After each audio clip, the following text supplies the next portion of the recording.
Hey guys, a very good evening. Welcome back to my show Cooking with TELLIS Kitchen. Today, I'm about to show you how to make sannas. This recipe is quite simple, but there are various recipes to make sannas. Usually sannas are made with toddy. As we unlucky Mangaloreans do not get toddy, I have replaced it with urad dal. Yes, I do at times use toddy for my sannas. I prepare my own toddy, which I will be showing you in my next episode. Today, I will show you the steps that I used to make sannas. It's quite simple, quite easy, and definitely you would love it. For few people who do not know what is sannas are the accompaniments that can be used with your pork buffet,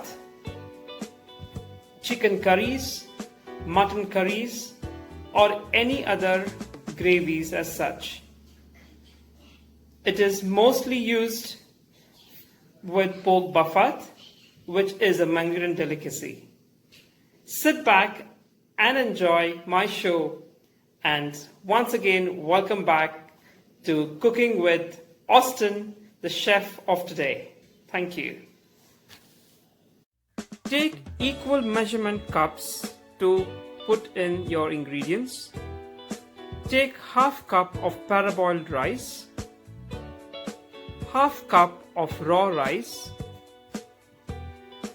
1/3 cup of urad dal. You got to wash them and soak them separately.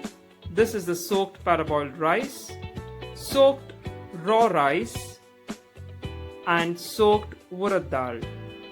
You got to wash them until the water runs out clean and soak them for 8 hours. Take lukewarm water of 1/4 cup, not very hot or not very cold, otherwise your yeast will not get activated. To this add 2 teaspoons of sugar. Depending on the sweetness, you can either increase the sweetness or reduce it. To this add a pinch of dry yeast. I use dry yeast, rather you can also use the instant yeast. Once you've added the sugar and the yeast, stir it nicely and keep it aside. It will take 5 to 7 minutes for the yeast to get activated. Here you see, after 7 to 8 minutes, the yeast has nicely activated and it's come alive. Here you see the urad dal that was soaked separately. I had ground this in the mixer. It should be very fluffy, not too thick or not too watery, but very fluffy. You have to grind it really fluffy. This is the secret of the sanna, to be soft. The soaked raw rice, now I'm grinding it separately in the mixie. Don't add too much of water. This should be the consistency of the raw rice batter. You need to separately grind each and every ingredient. Now, soaked parboiled rice, I'm grinding it again in the mixie separately.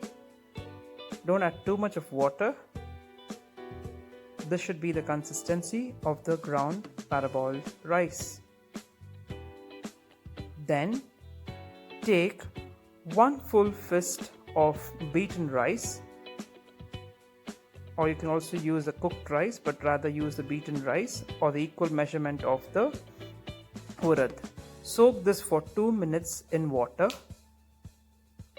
Once it is nicely soaked and soft, add this into a mixie along with 2 teaspoons of sugar, 1 teaspoon of salt, and grind it into a fine smooth paste. Not too thick, not too thin. This should be the consistency. Now pour in all the ground batter into a bottom vessel and give it a good stir. Use your hands always rather than using a ladle. because that needs the touch in the batter. The warmth of your hands turns into fluffy sannas.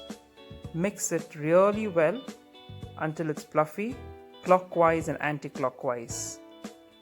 Here you see, this should be the consistency of the batter. Keep it for fermentation for 7 to 8 hours.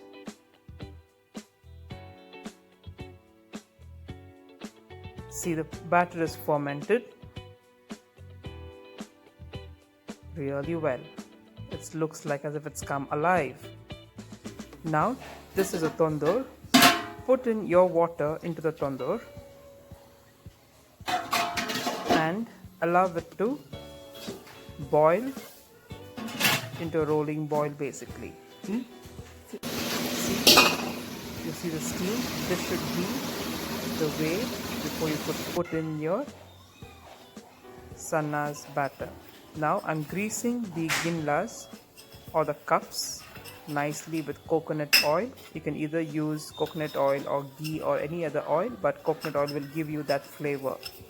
So nicely grease it to ensure that your sannas get demolded really well. The fermented batter, just stir it 1 or 2 times, not much, if not it will just settle down. Pour in your batter into the ginlas.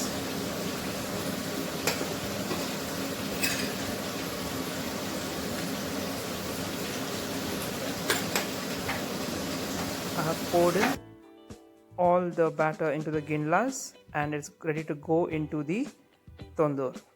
Now you got to steam this for a minimum of 10 to 12 minutes. Here you see the sannas are steamed really well. Poke in your toothpick or fork and check if they come out clean. That means to say they are cooked well. Demold the sannas from the ginlas once it is completely cooled down. Here you see the sannas are ready, which is really fluffy and soft. Thank you for watching and please subscribe to my channel TELLIS Kitchen. You can also log on to my page www.facebook.com/TELLIS Kitchen. Thank you for watching.